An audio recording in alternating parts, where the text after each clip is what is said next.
Welcome to On the Beat, where we bring you a different Buffalo Bills beat reporter every week, exclusively on the Overreaction Sports Network.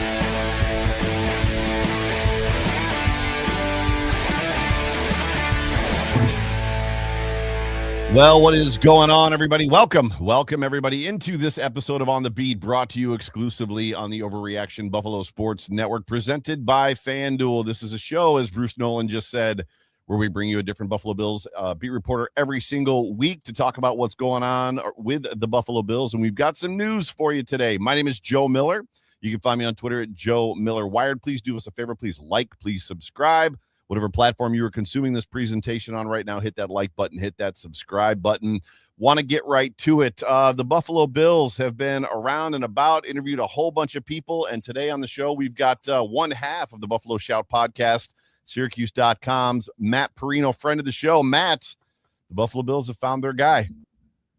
They found their guy. The guy they started with is the guy that they land on after a quote-unquote wide-ranging search. And I mean, they did interview a bunch of different candidates. I know there's a lot of Bills fans that probably wanted them to hang out and wait and try to get a look at Clint Kubiak, who is going to the Super Bowl right now. The issue with that is, though, if you wait the 2 weeks and you do ultimately land on Kubiak, you're going to be kind of behind the eight ball in terms of filling out the rest of the coaching staff. And to me, why I'm going to pause on a hyperbolic reaction to this, because why I'm going to is because I thought that defensive coordinator was just as important as an offensive coach, if that's the way that they ended up going. So if you're going to get Brady and somehow land Raheem Morris or Jim Schwartz, I'm much more open to the idea, because I think you could make the argument, for the most part, young,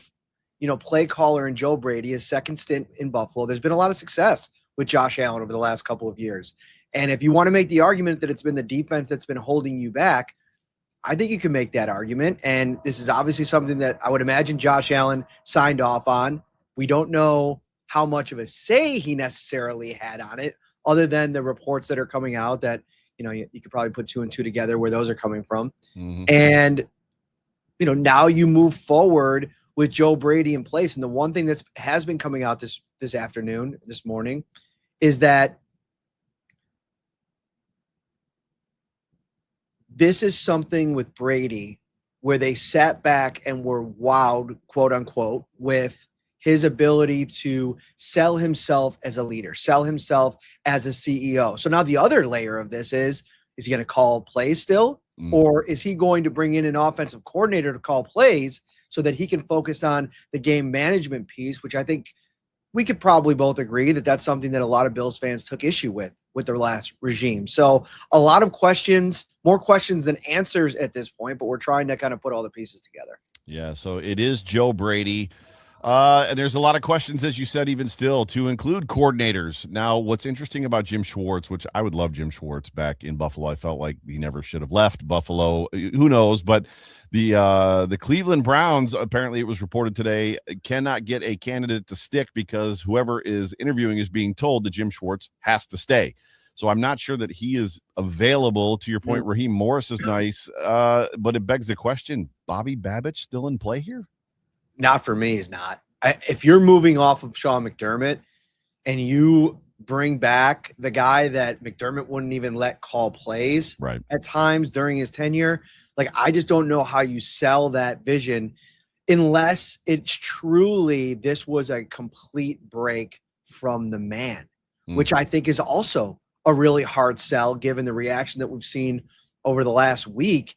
I think you have to go in a different direction. That model of defense, I was listening to one of the national shows today, and it was from a couple of days ago. It was the Athletic Football Show. Jordan Rodriguez went on with Robert Mays, and they were talking about coaches that are hired that are and try during this cycle and trying to find an example of, what's the closest comp that we have in history. And the Hafley hire, Robert Mays compared to Sean McDermott when the Bills hired him in 2017, and making the argument that, the Dolphins fans would take that in a heartbeat to kind of reset the culture and everything like that.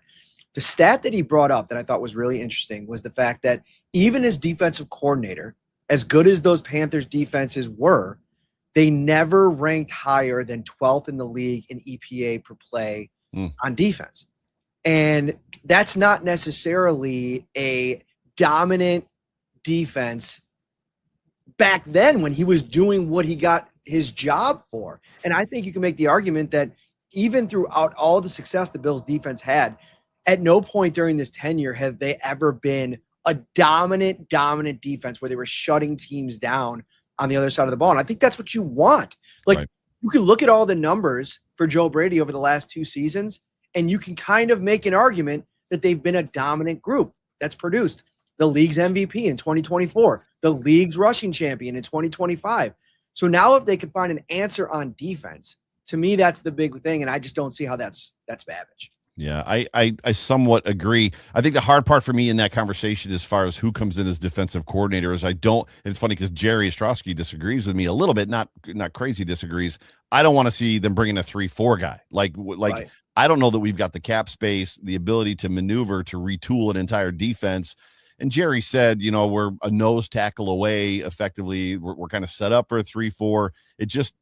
There's questions, though, even still. I was on with Dave Myers last week on one of his shows, and he was like, if you don't have that soothsayer, that whisperer for the corners and the defensive back group, like you've got in Sean McDermott, like, is Christian Benford, like, as good as we all believe he is, or is he, and effectively Trey as well? Like, there's a lot of questions on defense. I don't even know, Matt, Lou Anarumo is kind of like in that same 4-3-5-2 nickel 5-2 kind of like set up.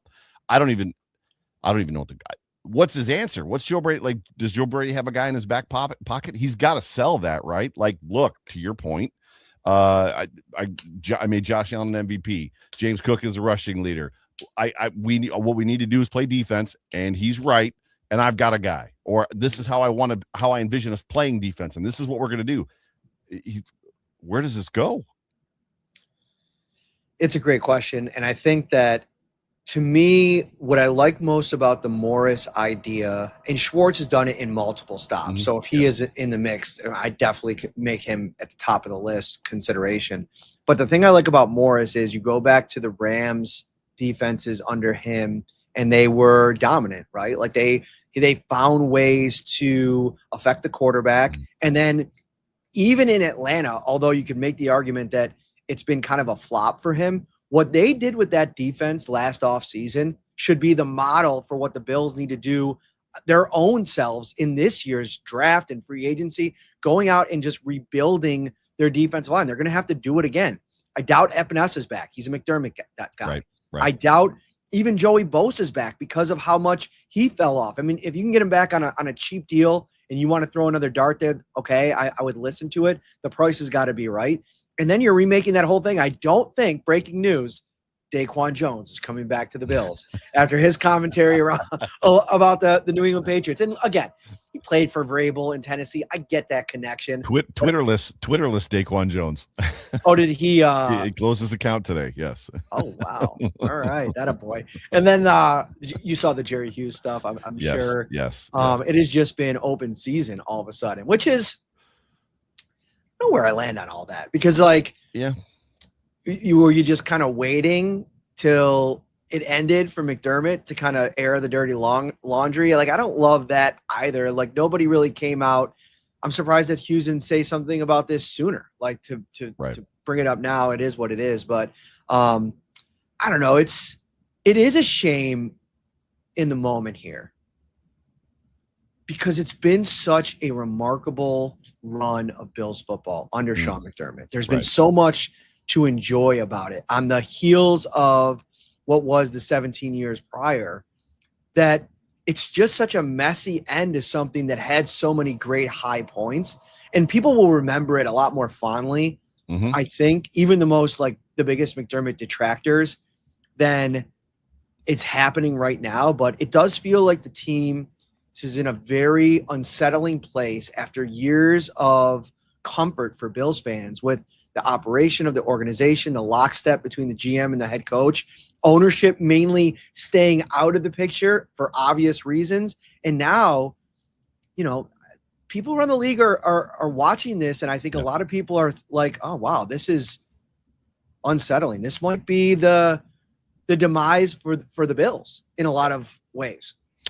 Yeah, it's interesting. Talking to Matt Parrino on the beat program here on the Overreaction Buffalo Sports Network, presented by FanDuel. Matt, so good to have you. To that point, you can see McDermott coming back and being celebrated down the road. I'm not saying Wall of Fame candidate, but he has put his mark, his stamp on this franchise. What's interesting about what you said about Jerry Hughes and what you said about just Daquan Jones and some other stuff, and I'm sure more stuff will potentially come out, is there's questions that I need answered. And one of those questions Joe Brady is going to answer. Does this offense look the way that it does because of Sean McDermott's fingerprints and what he wants on it? Why could we never get a true pass rush out of this defense while spending $50 to $70 million a year on 9 guys that we got to rotate to keep them fresh, to keep the pressure on? And we never in 9 years established a true pass rush. And I guess we'll find out, right?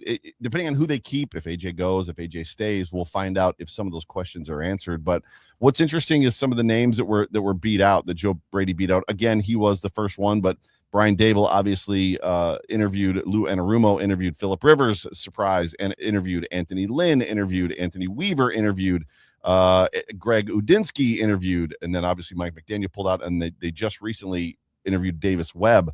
Davis Webb being the intriguing one. Is there a connection there between Davis Webb and Joe Brady? I don't know if there's like a connection. I think Webb went to New York with Dable. Yes, he did. So I don't think he was ever here with Brady. And I don't know if they have. The only connection would be, Josh. Sean Payton or Josh. Obviously Josh. And then, back in New Orleans, Brady was there years ago. And then obviously Webb's been with Payton the last couple of years. Oh, yeah. But I just think that this is, to me, the decision is made obviously with Josh Allen in mind. There is a belief that Davis Webb is kind of like one of those young up-and-coming offensive minds, that getting him in the building wouldn't be the worst idea. Getting him I think he's going to get an offensive coordinator job this cycle no matter what. Mm-hmm. But it'll be interesting because, what does Joe Brady want to do? Does he want to continue to call plays? Is he open to bringing in a Davis Webb and handing that over to him so that he can focus on all the big picture CEO stuff, which apparently he sold so well during the interview process? I think that's a big part of it. And that's the part of it that I'm so intrigued about how Brady's going to handle it all, is you're now going to have to oversee potentially a seasoned veteran kind of defensive coordinator and, build that relationship. I go back to, do you remember watching Hard Knocks? As painful as it was. As boring as it was. Let me ask you this. What was your impressions of the limited scope that we got into Joe Brady, running meetings? Because I don't want to say I was underwhelmed. I just didn't feel, and again, this is just the show that we're getting, right? Right. I feel like we're barely allowed to look into a window, but the one little sliver that we got in there, I look around at the other coaches in that room and look at it. There's no doubt about it, the success that he's had. He was very close with Aaron Kromer, who I think had a very big impact on him as a play caller, as a offensive schematic builder, all those different things. And I think, speaking of what's going to happen next, I would very much think they want to retain Austin Gunn, who is the assistant O-line coach under Kromer, to continue that continuity there. And who knows, maybe they go, one offensive coordinator candidate could be DJ Mangus, who he brought in from UB, who he had a history with, brought him on. I think he was the assistant wide receivers coach this last year. I would highly recommend moving on from Adam Henry. I think that has kind of run its course. Do you know, in the 2 or 3 years that he was here, I don't think I ever heard Sean McDermott mention him once.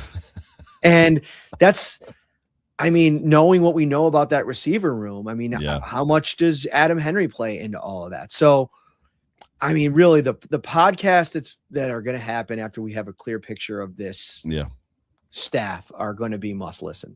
what's interesting about that topic, the podcasts that are going to be must listen, and I said this to you before we came on, the leaks, the information, the contacts that everybody has, the sources, the friends that I've made in you and Ryan, and not saying that you've ever told me anything necessarily that was crazy important or whatever, but this and the Vic Carucci story about, Sean saying he wasn't happy or didn't feel it was a championship roster. And then there was the story that came out about Josh Allen has dinner with Sean McDermott like every single week, and they're like thick as thieves, and they're like almost like family. And then like Tyler Dunn is on Jim Rome yesterday saying that like Josh doesn't even like Sean McDermott, and nobody does. And then like the stuff coming out, I've come to the reality, and I'm saying it on my own network, I don't know anything. And I feel like there's so much going on, and so much like where is the center? Like there's always two sides to every story. There's always the truth in the middle of the layers, but it just feels like the truth is over like back there somewhere. It's bizarre. And I guess it just leads me into my next question, which is, how much do you think Josh's voice mattered in this decision? Was Josh the one? Is this Josh going, it's got to be Joe? I don't know. I don't think so. I think that Brandon has, if I were to take my last 8 years on the beat, and all of those years have been Josh Allen years because I started 3 months after he started, I would say that my perception is Josh and Brandon were always closer than Sean and Brandon, or Sean and Josh.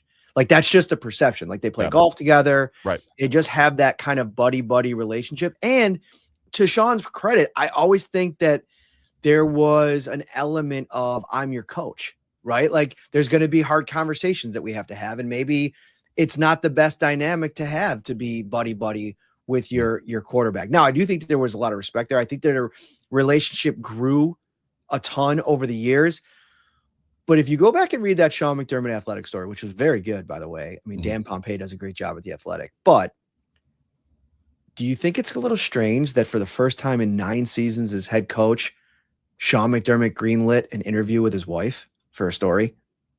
I thought that was very interesting. I didn't even think about that. That's a good point.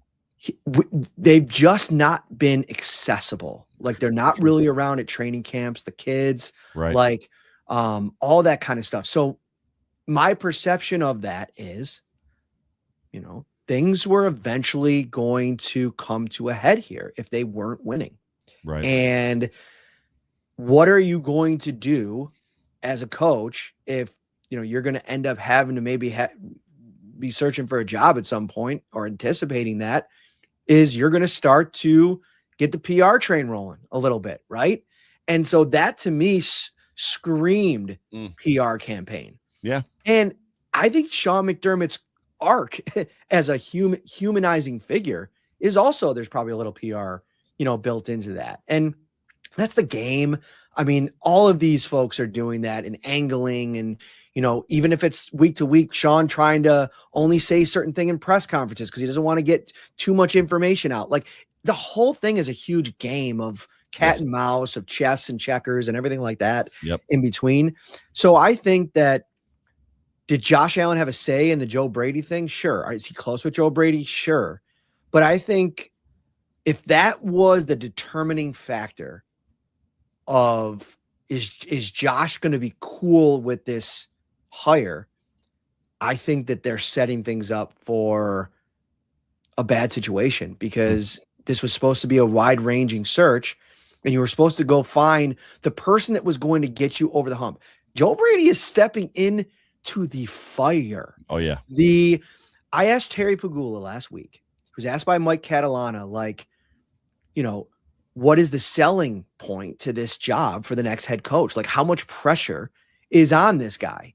And he said, I don't know if Terry misunderstood the question, but he answered by saying, I don't know how much pressure there is on the next coach, but I can tell you a lot of people are lining up for this job, which I think is ironic, because they end up hiring Joe Brady after saying all these people line up for the job. Right. But I've immediately followed up and said, so wait, is it Super Bowl or bust this year? Like, is that what this next coach is walking into? Because this is sustained success, 2 AFC title games, 5 straight AFC division titles.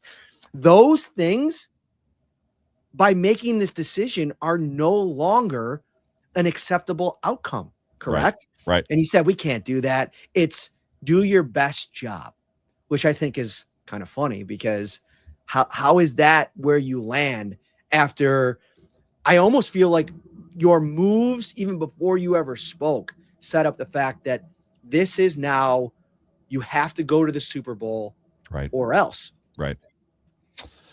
Yeah, one last question for you before or maybe two, but before I ask those last ones, appreciate you being here, Matt. Tell everybody where they can find your content.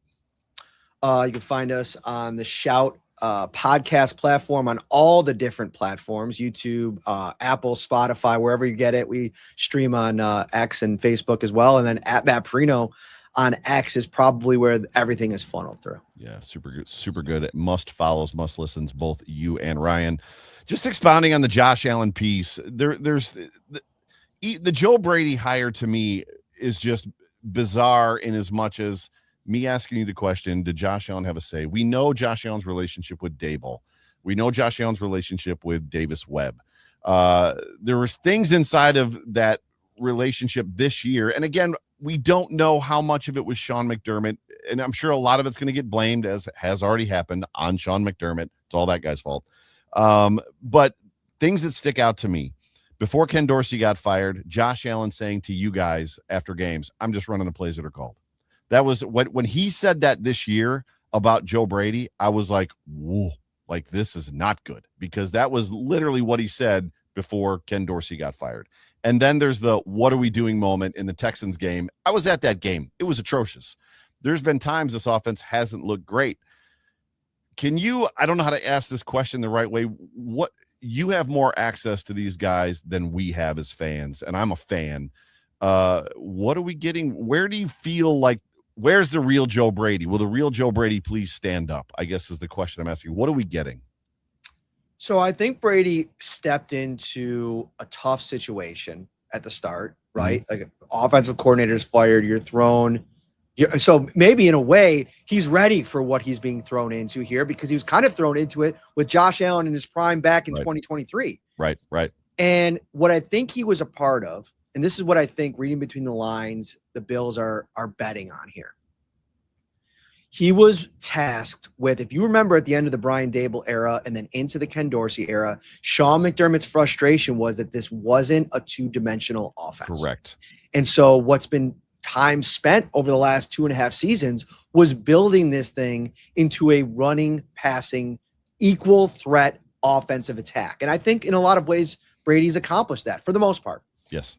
So I think that that's the first part. How much did Sean have his finger on Brandon Beane's decision-making when it came to personnel, trading away Stephon Diggs, the lack of aggressiveness at the wide receiver position over the last 2 off seasons, going out and bringing in like special teams adjacent players like Mac Hollins, and the Josh Palmer one still doesn't track completely for me. I think that they were projecting that with Josh Allen, he was going to take the kind of jump that just never happened, and he couldn't stay healthy. Right.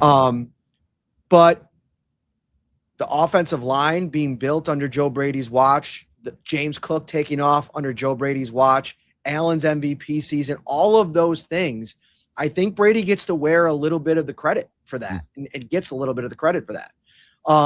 Where is his relationship with Josh? I think it's very, very strong. And I think that the indicator in here is that they did go with him knowing the history between Josh and Dable. Yeah. The thing about Brady that's so interesting, he's been a hot head coaching candidate the last 2 off seasons, not amongst Bills fans, but when I talk to people around the NFL, like I talked to reporters in Baltimore that said there is real juice to, before they went with Minter, that they could have hired Brady. Right. They liked him that much. You go back to when he was hired in Carolina. I mean, this has been a guy that if you were to take LSU version of Joe Brady back then and project 5 years into the future and tell Bills fans that they're going to have that guy as their head coach, I think people would be super juiced about it. The other thing I would push back on everybody freaking out about it not being Webb, it not being Udinski, it not being Kubiak, they're kind of in the same spot as Brady. None of those guys have been head coaches. So that's a bit of a gamble also. Even if you like whatever about that particular candidate a little bit more, there's a reason they went with Brady. And now you may not like that reason when we get a chance to talk to Brandon and they get to flesh this thing out a little bit, but I want to hear from them and really explain themselves how they landed at this thing and why this wasn't the decision when they fired Sean last Monday.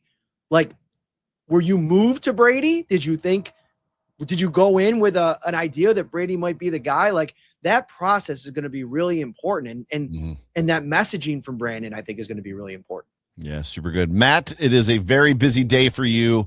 Please, I don't overlook how much you've got going on right now as far as with all this information and news dropping today. Thank you so much for joining us. Appreciate you being here. Dude, I appreciate you, brother. Good to catch up. Yeah, for sure. Sorry about that. Kind of left you on a hanger there.